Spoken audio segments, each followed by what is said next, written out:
Caring for people was at the core of who he was. He was incapable of causing harm. Alex carried patience, compassion, and calm as a steady light within him. Even at the very end, that light was there. I recognized his familiar stillness and signature calm composure. Caring for people was at the core of who he was. He was incapable of causing harm. Alex carried patience. You can't make it up, Chris. These people, you know, and here we are again. These people. They live in the land of make-believe. I mean, they couldn't even hold back on commenting about this tragedy. And yes, we all admit this is horrific. Nobody wants people dying in the streets, you know, and unfortunately, you know, the rush to judgment, the whole buildup of all things Alex, you know, I hope the guy gets a respectful burial. God rest his soul. I don't know, you know, what else to say. It's a tragedy. Well, so you saw that part of the video where he's beating on the police officer's car and spitting at them. But the other thing that they want you to believe is that he was just helping some innocent females at this protest, when really what he was doing was interfering with police officers who are these ladies were being arrested and resisting arrest. So it's not really what they're saying either. Well, you know what? I think stay tuned, because obviously this is not going to go away. It's going to continue to build momentum, and it still has died off, because if you realize now, yes, you still hear a little bit of a mention of Renee Good, but that has kind of, you know, dwindled too. It was unfortunately many other videos, and then the whole backdrop of the quality of the character of the human being, because ultimately, I'm not saying it should matter, you know, whether you're, you know, well, that's not true, you know, because I think morality and living a decent life and living a respectful life is important. However, if you don't live that way, it isn't justification for anybody to lose their life, right? I mean, I don't know the philosopher or the political commentator that said, I mourn every life. You know, the loss of life is tragic, as it should be. We should be of a nature that all life is sacred, is precious, is fragile. But at the same time, we should also realize how fragile our country is. And unfortunately, right now, and I say right now, in the in the state of the 10,000 lakes, which seems to be the only state that has garnered any attention from the legacy media. I guess everything begins and ends in Minnesota. It just doesn't make sense. But once again, we have a constitution, we have laws, we have structure. We are by far, without question, hands down, the nation that leads through all humanitarian aid, how we handle ourselves. Do we always get it right? No one's saying that. I'm not saying that. I hope nobody is saying it. We can always get better. We can always do better. Unfortunately, that's what it says in this little document. You know, we're here to form a more, I guess you can't see that in the bigger screenshot. Hold on, let me move the camera a little bit. There we go. Now you can see it. The Constitution, Pocket Constitution. It says we're here to form a more perfect union, which we're trying to do every day. We want to be better. We want to move, advance. We want to make life better for all citizens of the United States of America. We want to make life better for fellow nations who want to actively work together to to make life better in their countries. So yes, I agree. I live yes, I am a Christian. Yes, I am a nationalist, but I'm not a Christian nationalist. I believe that we have a certain duty as citizens of the United States of America to at least uphold the laws that are passed through Congress, whether and signed into law, I should say, by the president, but laws that are passed, whether I agree with them or not. If I don't agree with them, then I have every right to petition my elected officials. Right. Otherwise, what you have is what you have on the ground in Minnesota, which is mob rule. Yep. Well, I have another video that we're going to share and get to the show. Once again, appreciate everyone tuning in today, joining us here at the DPB show Thursday. Wow, we're at the end of the month already. So 1 month down, 11 months to go. Chris will be wearing his Christmas t-shirt here, sweater, before you know it. But we got a lot to cover today, obviously, in the matter of 48 hours, Shazam, the everything continues to move at breakneck speed. But we want to talk a little bit about psychology versus policy. We want to talk about the SAVE Act and how that is going to play itself out.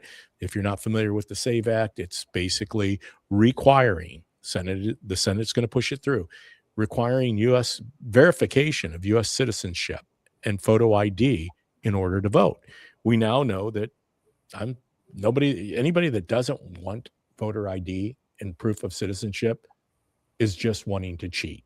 That's what it says in this little article that I was reading. But more, I guess here's the kicker of today's show that you might have seen, many have seen, the little titillating quote that was put up by Mrs. Producer.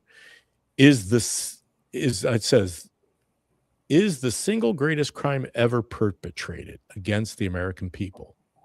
Right here today on the DPB show. Borders are Tom Homan. No one ever talks about it. I'll talk about it. Why did they release people into the interior of the United States rather than put them into ice beds, which mean, basically, I'm sure people would like to say that's a concentration camp. Why not put them in an empty ice bed at $127 a night instead of a hotel at $500 a night? The Biden-Harris terrorist administration did it on purpose because when you put them in an ICE detention bed, they get a hearing in 35 days. It's seditious. It is designed to overthrow the constitutional republic of the United States of America. I think I'm going to put that on here real quick. Let's see if I can get back to it. I blow it up a little bit. It's 41 seconds, so one of the shorter DPB show videos, but here it is. Let's hear Tom Homan tell us exactly what it's about. Bed, they get a hearing in 35 days. Court records show 9 out of 10 people claim asylum, get order removal, they're gone. But if you release them and put them in a hotel room at $500 a night, their hearings could be 5, 7, 9 years if you pull out all appeals. And what are they hoping for then? That another Democrat administration is in power. They can award an amnesty to millions. This is about selling this country out for future political power. That's what it was. The law clearly says if you arrive at our border without proper documentation, you shall be detained. Not maybe, not think about it, shall. And that's what President Trump's doing. Catch and release is over.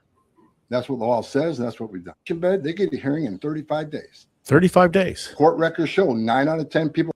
That's the law. And he just, brought that full circle, right? Tom Homan awarded the National Medal of Honor by President Barack Obama for his successful campaign as the borders are in moving people out of our nation, which even then I think Tom Homan was in a catch-22 because as they were shipping people out, they were recycling them back through. So was there ever really control of the border, even though Obama was deporting so many people? No, they were just recycling the people. I don't know if maybe it was a litmus test, right, to see if they were getting the right quality of people that they wanted. So they were bringing in some in and then shipping them out. But it is the one thing that nobody seems to want to talk about, that Well, two they other they reasons never lived up to the law. there's two other reasons for them putting them in those hotels. One is you put them in a luxury hotel, that encourages more people to come in. Yeah. And number two, if you put them in Democrat states and make sure you can pick which hotel you want, you can pick the state, you can that gets you more representatives when you do the census. So it's Well, a two for, they got a lot out of doing that. yes. Well, and Chris, thank you, because you're right. Because ultimately, with the census, it's another way to, when they talk about demographic destiny, demographic meaning where we live, right?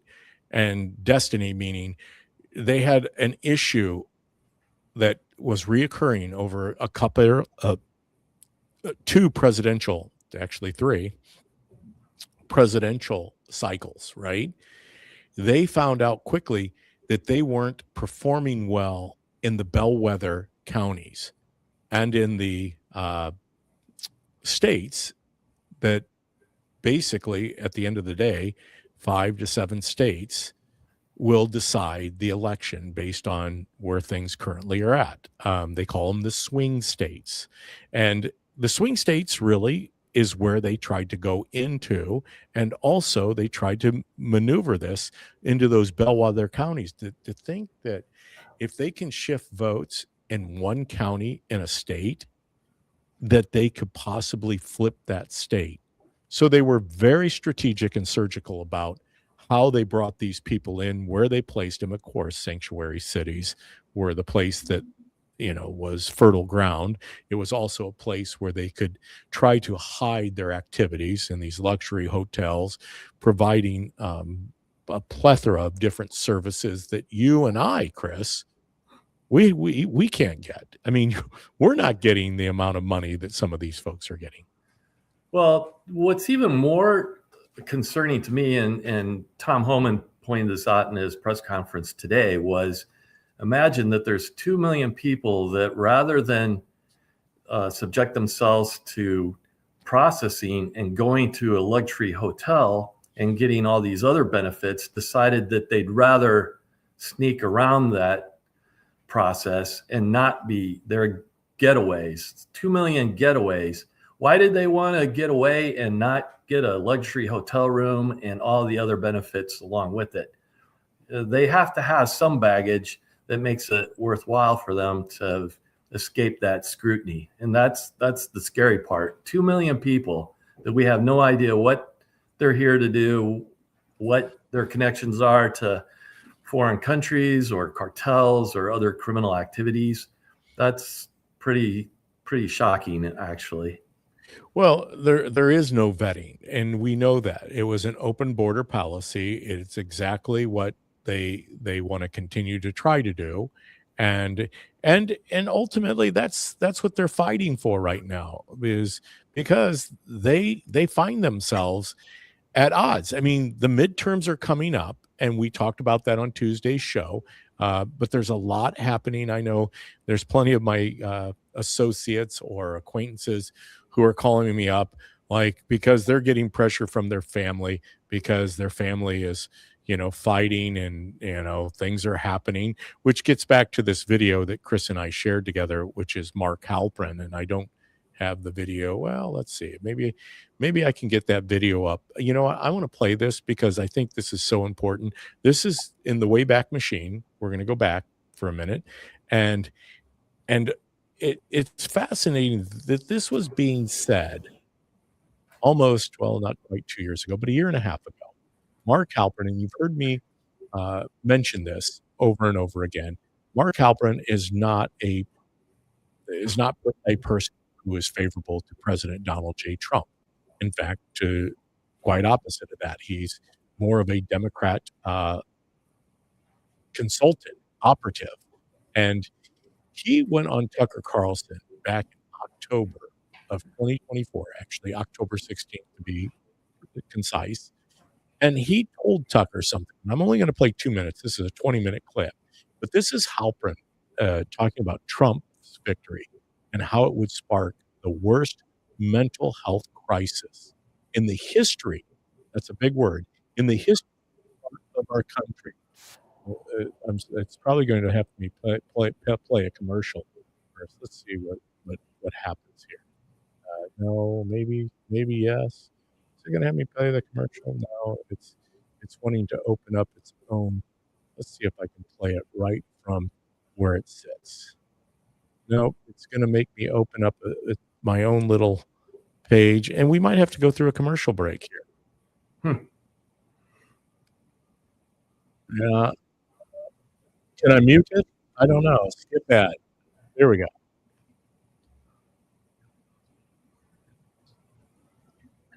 Okay, what's happening here, DPB? Where you at? Get the monkey buttons working. You know what it is?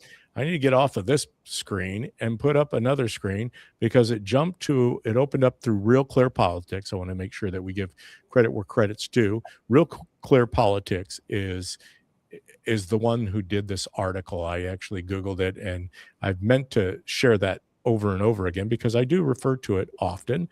And here it is. Look at that. Even a blind squirrel finds a nut, as the old saying goes.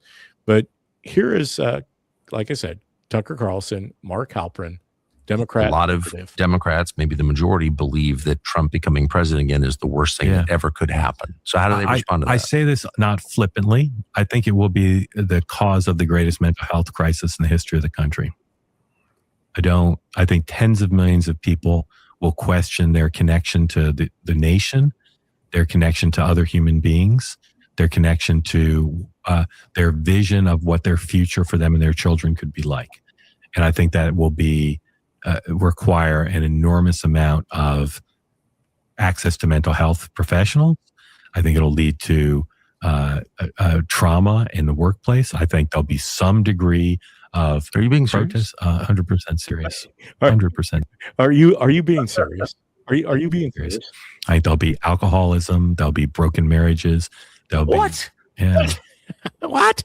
They think he's the worst person possible to be president, and having won by the hand of Jim Comey and Fluke in 2016, and then performed in office for 4 years and denied who won the election last time, and January 6th, the fact that under a fair election, America chose by the rules pre-agreed to Donald Trump again, I think it will cause the biggest mental health crisis in the history of America. And I don't think it will be kind of a passing thing that by the inauguration will be fine. I think it will be sustained and unprecedented and hideous. Sustained, unprecedented, and hideous. Hold on. Wait till you hear the next couple lines, Chris. And I don't think the country's ready for it. So mental health crises often manifest in violence. Yeah, I think there'll be some violence. I think there'll be workplace fights. There'll be fights at kids' birthday parties. I think there'll be protests that will turn violent. I hope they're not, but I think there will be some. But I think it will be it'll be less anger and more a failure to understand how it could happen. Failure to understand how it could happen. Wow, Chris, that was not Nostradamus. That was Mark Halperin. Yeah. We'll put that up there. Hey, Sandra, it's good to see you. Thanks for joining us here today. Pritzker will never push that in Illinois. What will Pritzker never push? Did I miss a comment? No, I didn't. Well, I think she's mentioning the SAVE Act. They'll ignore that like they've ignored a lot of the other laws that have come out of Washington. Yeah. As I mentioned, the whole abortion thing, make Illinois an abortion capital of the world. Yep. Yeah. Yep. And then you saw the tax on tips and things like that they're not employing here, and tax on Social Security, tax on overtime, tax on tips. Yeah. The school choice bill that gives people money for that. Forget that. We're pulling that funding too. Yep. Now, the newest one is, did you see this, Chris? And I want to get back to Halperin here in a second, but thank you for bringing that up. Did you see just today that old Governor Pritzker is spending taxpayer money on consultants to research how to tax the people at a greater level. Yeah, There's well, never enough. no, there is never enough. That's the Well, problem. not when you're bankrupt. Well, that's the only way they're buying votes. They're not. They're just getting people locked in based on their need to get government aid. Yeah. Well, which is why they deny, delay, kick the can down the road. The world of make believe, as I've coined JB's philosophy of governing, is he lives truly in a land of make believe. And for JB, I mean, he's got a base, obviously, which gets back into the philosophy, or I should say, policy over psychology. Great article out there. It's on my Facebook page from Michael McCune. He takes a little piece of the interview that Trump did with Will Cain the other day at the Machine Shed, which is a great restaurant. If you're ever in Iowa and you get an opportunity to go to a Machine Shed, go. You might want to know what's the food like. Well, it's like 10 times better than Cracker Barrel, but it's like a Cracker Barrel. It's just the food's better. So go get the Machine Shed. But he was with Will Cain the other day, and they talked about the midterms and what could possibly happen. And Trump had a great answer. He was questioned about knowing the history behind midterm elections when you have an incumbent president, and how since 1938, only 2 incumbent presidents have actually controlled the House. And what will it take to do that? What is the secret sauce that allows that to happen? You'll be surprised at what, the answer is. Like I said, we're going to get to that here shortly because we got a lot to do. But getting back to Halpern, and the fact that this mental health crisis, that's, we opened the show up. If you're missing it, thank you once again for joining us today on the DPB show. Go out, like, subscribe, share on the platforms we have: X, Rumble, YouTube, and 2 Facebook pages. Halpern was spot on, and Trump did win. And yes, the mental health crisis, as Senator Elizabeth Warren so eloquently shared with us, could you imagine her being the psychiatrist diagnosing her patients when she's just does it?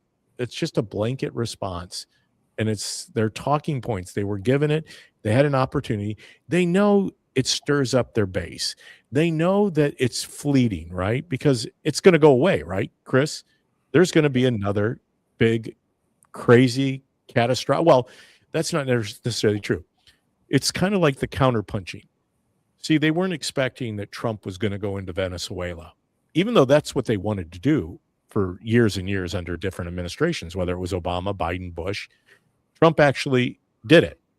No different than Greenland. So they had to take the emphasis off what they had uncovered. Specifically in Minnesota, they uncovered a bunch of Medicaid fraud being perpetrated against the people of the United States of America through the entire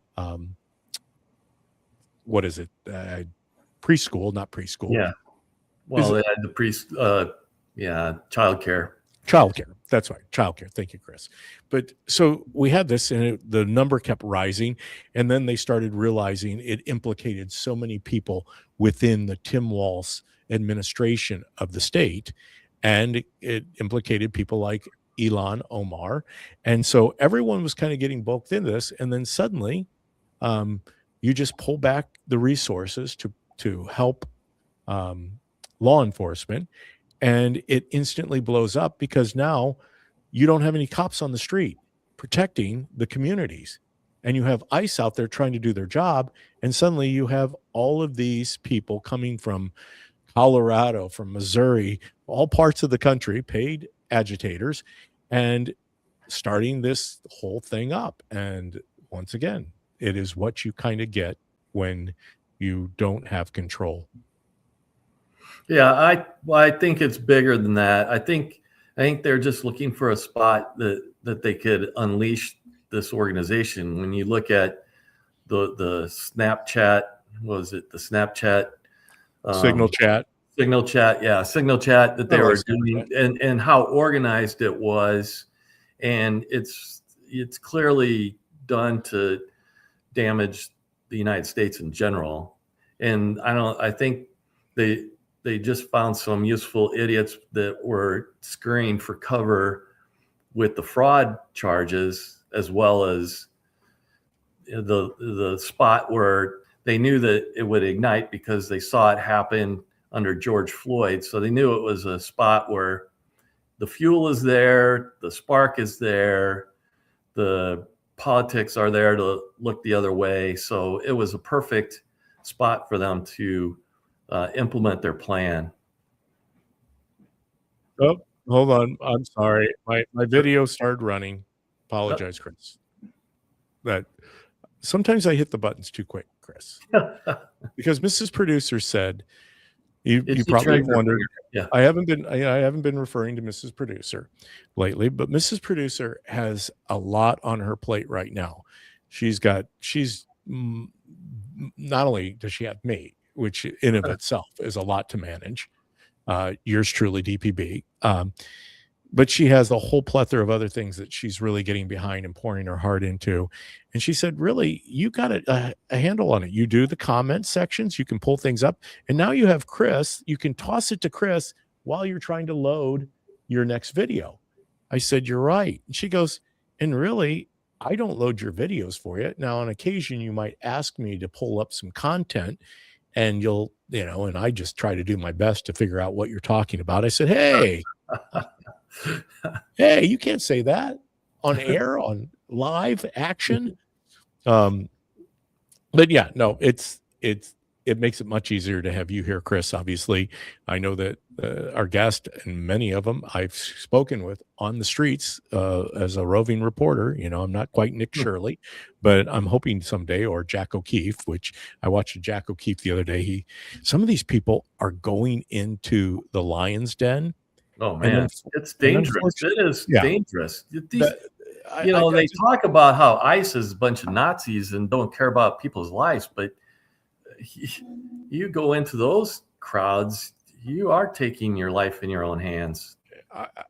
Jack O'Keefe and his guys, even though they had the press plastered against, people were taking pictures and then using some type of software to identify, which is scary right now, right? You can have people that have the ability recognition software. And they quickly pulled him up and they're like, no, this is you. You're this guy. He was calling them zombies. And it is, because the reaction to who Jack O'Keefe was, because obviously, even though he is a First Amendment journalist, just that doesn't side with them. They were screaming. It was like pointing at him. You saw that in the invasion of the body snatchers. I know I'm dating myself back in the day, but that's what they did. They pointed and started screaming, in a high pitched frequency, maybe with the whistle blowing.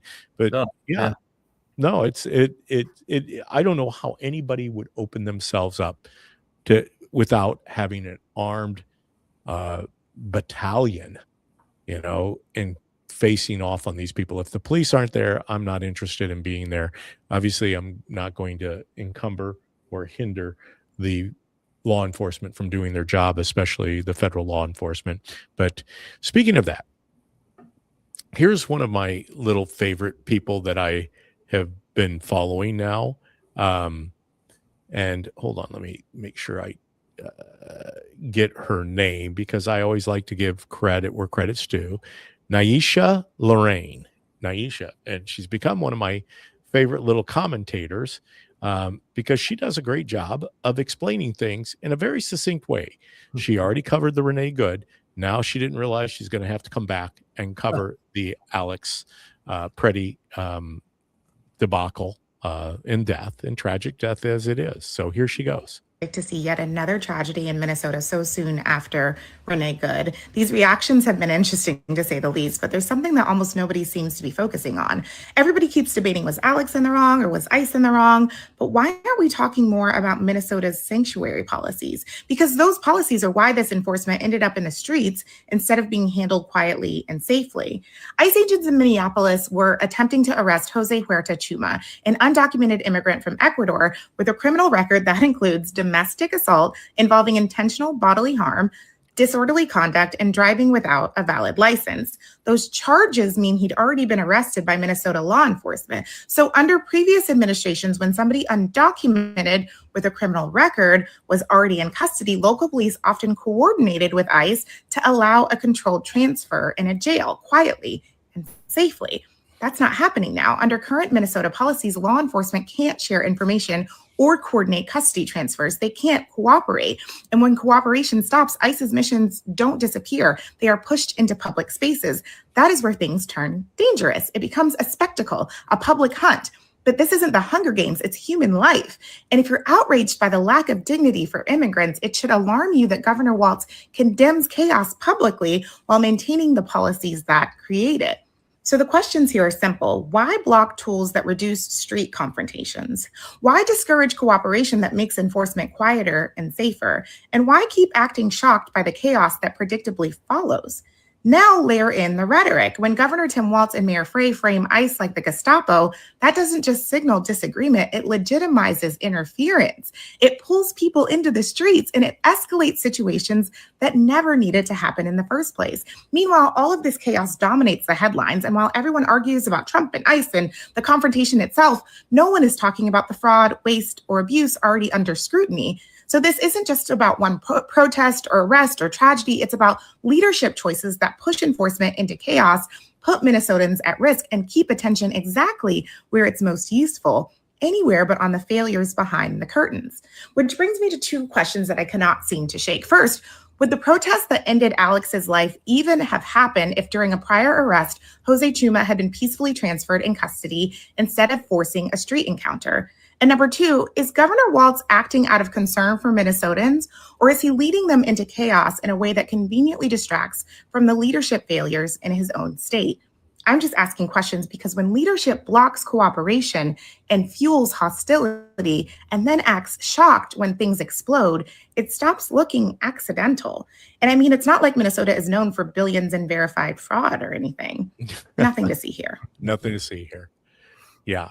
So in light of what Tom Homan said, we are really missing the messaging here. Yes, we all agree nobody wants anyone to die at the hands of law enforcement.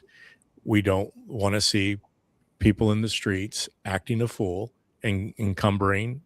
But ultimately, did it even have to happen? As Homan said, these people shouldn't even have been free on the streets because they should have been processed at the border, which wasn't going to happen, given a bed, an ICE bed, and then 35 days later, sent out. Instead, it was catch and release, right? They allowed them to infiltrate. And then, of course, I don't know if DeSantis and Greg Abbott, DeSantis, Ron, the governor of Florida, and Greg Abbott, the governor of Texas, were helping the situation by busing and flying people into the sanctuary cities. I think it actually was exacerbating the whole situation. It was giving some relief to well, in some of those places too, they were sanctuary cities, but they were not taking on any immigrants. So there's some of those fancy places in New York where they were sending them off. What is it? Martha's Vineyard. Martha's Vineyard. Yeah, those people, while they claim to be a sanctuary city, had no immigrants. So it's easy to say, oh, I'm going to be a sanctuary city and I want everybody else to act this way throughout the nation. And then when they show up on your doorstep, they had a different story, a different tune. They didn't really want, the smellies there. The stinky. Yeah. So that was kind of their attitude once they actually showed up at their doorstep. There was a big change.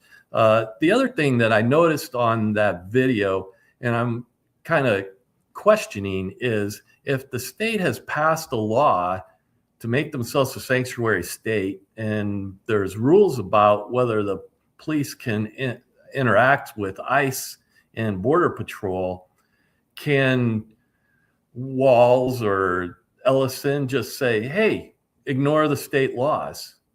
I don't know that they say it in public, but in practicality, can the police just all of a sudden say, hey, I don't, the governor said ignore the rules. I'll just ignore the rules that are on the books. I'm a little cynical about the whole meeting with Homan and what they said that they were gonna do. They said, well, we'll tell our cities that they may work with the ICE agents instead of they will, which is a big difference. And I'm a little concerned about when people leave meetings and talk about, oh, they had productive meetings, because I remember in your debate with Dan Brady, Brady always talked about, oh, well, I've had great conversations on some of these issues with people, and that's the verbal version of a harshly worded letter, and so I'm a little concerned about that. So, Well, and you're right, Chris, and we should be somewhat suspect. And everybody continues to say, all right, we're past a year. When are we going to see true justice?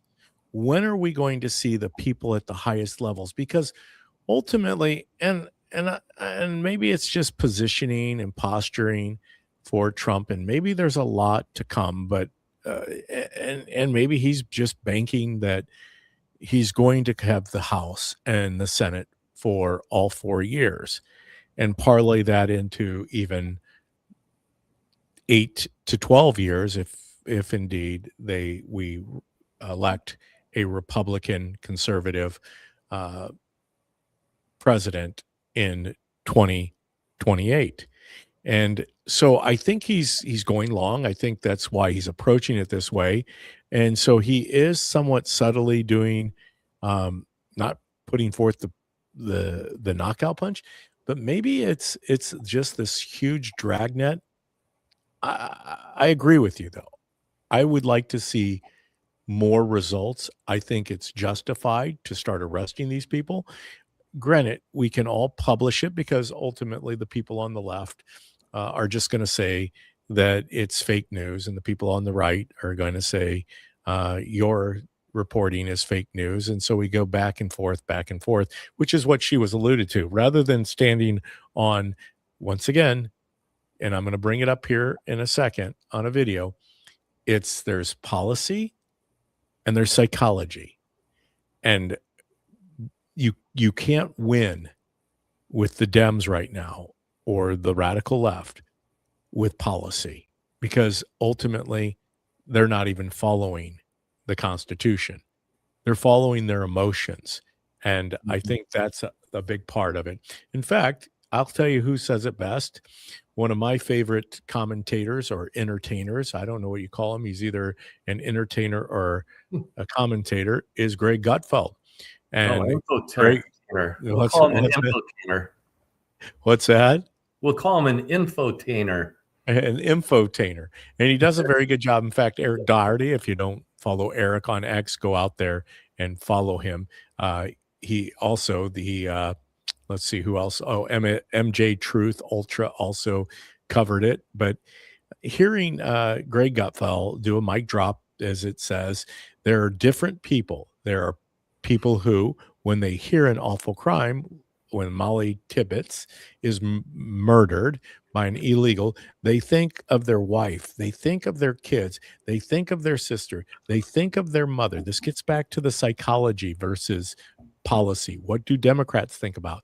There's a step before they even think about their family. They think, how does it affect my public persona?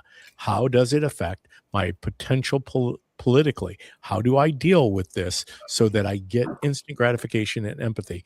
We don't think like that. We don't care. You can call me a monster. That's saying all these people are getting deported.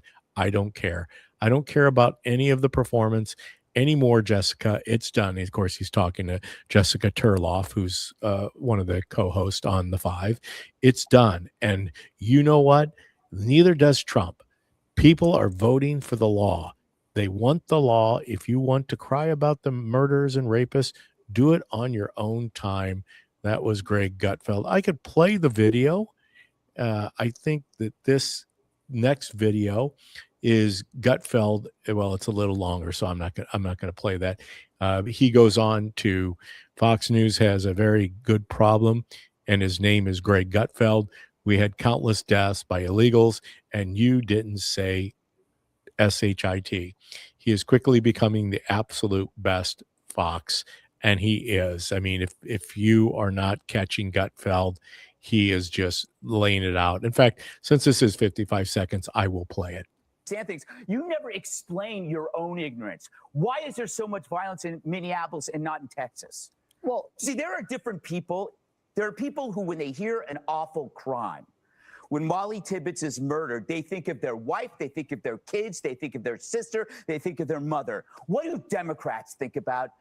There's a step before they even think about their family. They think, how does it affect my public persona? How does it affect my potential politically? How do I deal with this so that I get instant gratification and empathy? We don't think like that. We don't care. You can call me a monster that's saying all these people are getting deported. I don't care. I don't care about any of this performance anymore, Jessica. It's done. And you know what? Neither does Trump. People are voted for the law. They want the law. If you want to cry about murders and rapists, do it on your own time. Sam thinks you never explain. Do it on your own time. Now, Chris, I wasn't going to play that because I read it, but it made me think of something. Let's go back to the beginning of the show and take a quick look at this video, which I want to make sure I started from the beginning because it's not very long. It's only 25 seconds. And Greg Gutfeld, who has become one of the amazing voices in an entertaining way of conservative, he's a conservative thought leader. He really is. I would have never said that, when I first started listening to him a couple of years ago. But you talk about really growing into your own and becoming a I believe, almost bigger than life. But this is how we opened up the show. Now think of what Gutfeld just said, how Democrats look at things. And then watch this video and listen to Elizabeth Warren. Caring for people was at the core of who he was. He was incapable of causing harm. Alex carried patience, compassion, and calm as a steady light within him. Even at the very end, that light was there. I recognized his familiar stillness and signature calm composure. I mean, doesn't Well, when you take what Gutfeld said there about what people really think about, and she happened to be able to come up with, she created her own land of make-believe. She's talking about that gentleman in the video has been identified now as Alex. Well, somebody with that lack of discipline is carrying a gun. That should frighten the heck out of everyone. You never knew when he was a mass shooting waiting to happen. He's gonna get tipped beyond a point at some point and just unleash on people. And that was not going to end well. And so that's just insane that people are talking about that. The other thing that the Democrats like to fall back on is a lot of these fake statistics. So the big fake statistic is, I always say, lies, damn lies, and statistics. The statistic is, the illegal immigrants commit less crime than native-born Citizens. Americans, Citizens. yeah. And so, but that has a lot of stuff wrapped into it. How long have they been here? What have they been doing? And all those kind of things. So that, and the fact that they have to stay in the shadows because they haven't got the right citizenship and all that kind of stuff. So there's a lot more to that stat than they want you to look into. And sheer numbers. I mean, yeah, nobody's saying that they are a majority of the people in our country. And bottom line is yes, and how do you hide those facts, or how do you hide the reporting of crimes if police forces start doing catch and Exactly. release and they're not truly identifying and talking about it? Well, but Chris, I'm glad you pointed this out, because this is my biggest concern after seeing this video. I've not watched in its entirety the shooting on Saturday. I don't think I will for a couple more weeks. Like the Renee Good thing, I let it kind of settle because I knew, as I shared with you on Tuesday's show, I cautioned my beautiful daughter, one of the two twins, give it some time. The FBI is going to come up with a lot of information about who Alex truly is.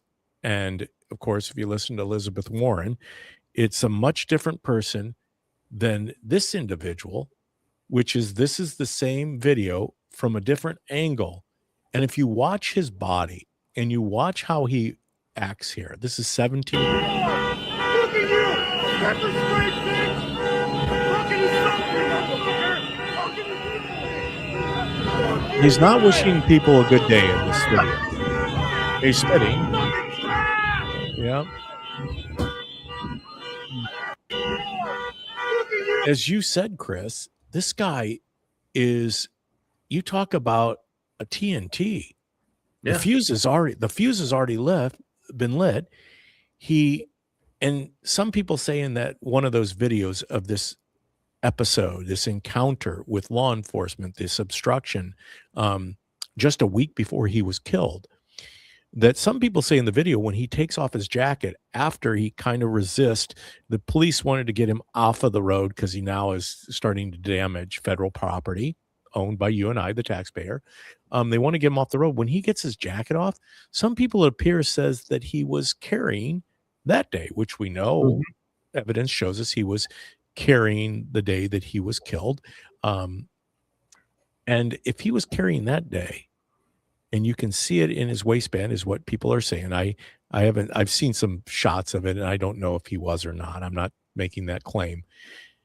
He was carrying a pistol or a firearm that had the ability to take down, if he had two magazines or one magazine, if he's a good shot, 21 to 42 people. Specifically in his case, I'm sure he was going to take shots at law enforcement. Could you imagine, when we talk about what happens in these school shootings, and we know, right? They report often, well, we knew that this person was going to lose it, and unfortunately, the FBI didn't go and intervene. Well, here was a perfect example of a guy, not saying he was going to do anything, but it sure appears that he's a little out there with his behavior. Something that I just thought of was, I haven't seen much in terms of what his social media looked like. I know he had to have some. And so was he talking about, oh, well, these guys are Nazis and they should be dead? And, oh, I'm not going to let them push me around like these people did. When you look at the fact that, and why is he carrying a weapon to these events? Because he feels that he wants some way to escalate farther than just his physical presence. That's the reason you carry a gun, is to protect yourself, because it makes you bigger than you are by yourself, because you have that extra firepower. He was an accident waiting to happen. Ticking time bomb. I mean, time bomb. And you have stepsons. As a father, I have a son. You always tell your kids, if you look for trouble, you'll find it. And that's exactly what happened to this guy. He was looking for trouble, and he was arming himself so that he could cause even more trouble. And then look what happened to him. Yeah. Contrary to the first reports, this wasn't a peaceful protester. And the information keeps coming in. I don't know if it's being reported that he didn't actually, wasn't employed at the time. Yeah. The mainstream media is calling that false and that he was still working. So I'll give him that. I don't need Well, I don't know. I mean, bottom But- line is they're producing other. There's reports, obviously, and of course, everybody's going to, as our friend said here just a minute ago. How do you ever say her name? Little friend Naisha, as she was saying, people would rather debate this stuff rather than deal with the real issues at hand. That's the point I think that's made. The real issue at hand is that this gentleman was not a peaceful protester. He was an agitator. He was violently, I mean, if ever there was violence, kicking a federal law enforcement officer's vehicle to the point that you actually are able to kick the tail light off of it. I mean, not a happy camper in any manner, and a ticking time bomb, as we said. All right, we've got a few minutes to go. I want to make sure that we hit upon this. The SAVE Act, we talked about it, photo ID, citizenship. It is coming down the pipe. John Thune, the Senate Majority Leader, just covered this in his press conference. And it says the SAVE Act will require U.S. citizenship and photo ID to vote. Anyone who's against this just means they want to cheat. Let's hear John Thune. Repeatedly urged the passing of the SAVE Act as well as many MAGA Republicans. What is the holdup in the Senate? Why hasn't that been brought to the floor for a vote? And what's your stance on requiring to improve citizenship to vote in elections? Well, I'm for that. I've co-sponsored the SAVE Act in the past. I think my understanding is that they are still modifying the bill. It includes right now a requirement that you be a citizen to register to vote, but it doesn't include a requirement that to vote you be a resident. So in other words, if you're going to have what we call voter ID or photo ID when somebody goes into the ballot box to vote, that's not currently covered in the bill. So that's being fixed and addressed, and I think the new bill that comes out hopefully will deal with that. But I mean, at some point we'll have that vote. I'm for it. I think most of our colleagues in the Senate are, and I don't, it hasn't had consideration in the relevant committee yet. But I know there's a high level of interest among our members in getting a vote on SAVE Act. Chris, I don't hear this guy very often, and when I do, he makes me sick. I was going to say, that's just so much garbage. I was hoping that you were on the same wavelength as I was. They've only been in office they've had control of the Senate for over a year, and now they're still trying to figure out how to write the bill. How many days off did they get? I mean, these guys hardly work 100 days. If they're in office 100 days during the year, that's really working hard. Shout out to Libs from TikTok putting that. I understand now. I mean, how you can't that is one gentleman out of 100 members of that body, the Senate body. The longer I'm involved in being with this microphone, the sicker I'm getting, because I don't think any of them are doing anything. I think Trump's doing stuff. Well, good, the bad, other or guy indifferent. that makes me sick is that Langford guy that was standing next to him. Yes, on his office. Mr. We can't possibly shut the borders without some bill that includes amnesty for people. That was his call. He really has no clue what he's doing up there.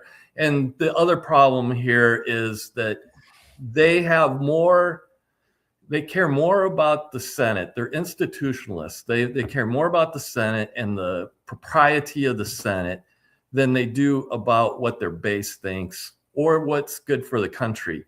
And so they're mealy-mouthing about this and pretending that they're really gonna get this done. And it's not going to get done because we know that there's enough Democrats in the Senate to do a filibuster. But he's not willing to get rid of the filibuster because, that's not how the Senate works. And if we do it, then maybe the Democrats will do it at some point. Well, the Democrats have no problem with yanking the filibuster. They've already done it. They did it already for the judges. So with the old Honorable Harry Reid. Yeah, exactly. So there's no argument for it. They just pretend and hope that people are stupid enough to buy it. No one buys it. No one likes him. But who else are they going to get? The way that it works is all the money goes to him because he's given businesses in his state a lot of perks, Kickbacks, and so it's working. Yeah, a lot of pork Yeah. kickbacks. Well, so for our listening audience out there, and we appreciate you joining us in the chat and commenting, go out, like, and subscribe. Realize here, yes, we're going to call it out when we see it. We're not blindly following the Republican Party.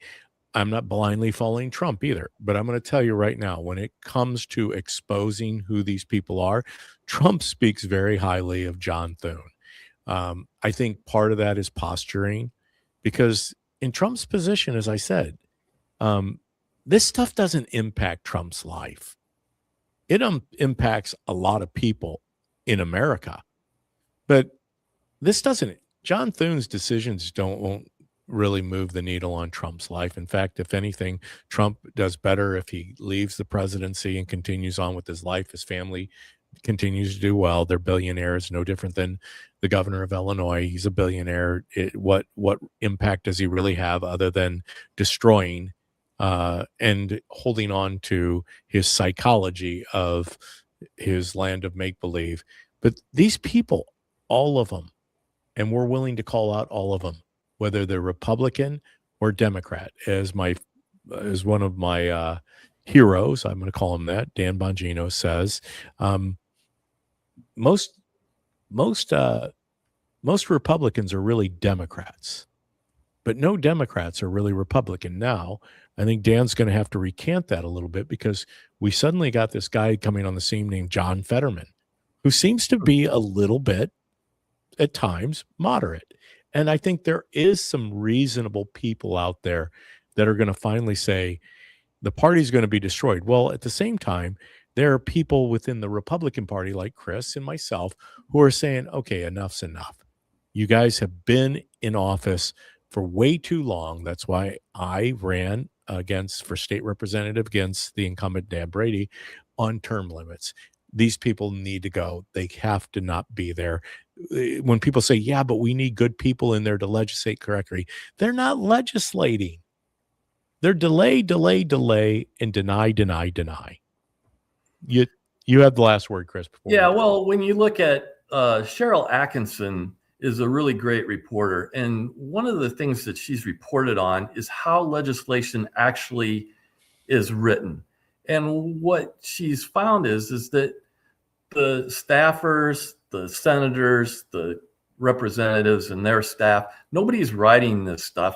It's lobbyists come in with the words already written, and then they just cut and paste and put it into a bill. Yeah. So they're not really even writing this stuff themselves.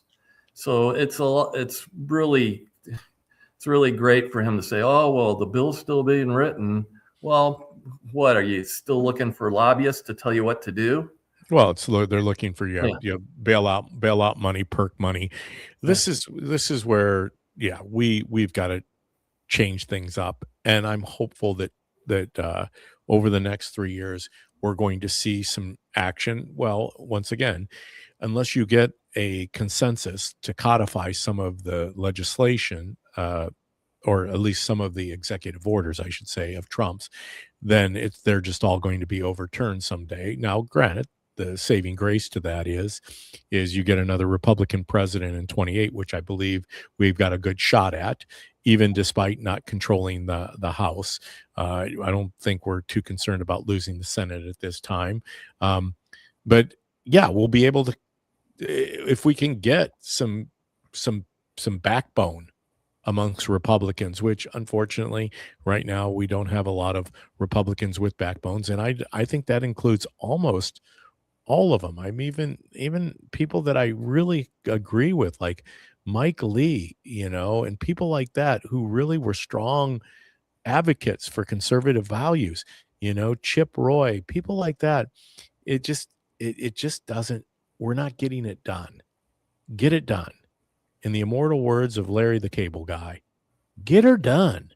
Yeah. All right. Let's get her done. Well, we're going to be back on Tuesday. Before we leave today, I definitely want to wrap it up in prayer. And so let me get my bald head exposed here with my stocking camp. Dear eternal and gracious Father, we thank you for another opportunity to try to make sense of this craziness that we live in. Lord, you know the answer. Ultimately, at the end of the day, it's you, God, family, then country. Let us always keep the perspective in order. First God, then our families, and then the rest of these craziness. Lord, we ask and pray for protection over all people, but specifically those people that protect and serve, who are doing it for nominal amounts of money and yet are putting their lives out there day in, day out. We pray for our law enforcement officers. We pray for our first responders. Lord, guide them and lead them, protect them, and all that they do. In Jesus' name we pray. Amen. All right, Chris. We'll be back with my Tim Pool stocking cap on Tuesday. And you can bet your britches. That's a Donald Trump pulled that one out. You can bet your britches. We're going to have a lot to talk about come Tuesday, because in the world, as the world turns, so are the days of our lives. And see how I'm going back into the soap opera days. As the world turns, so do. All right. I love you. Chris loves you, but Jesus loves you more. We'll see you back here on Tuesday. Don't forget to tell a friend, go out, like, subscribe. We'll see you soon.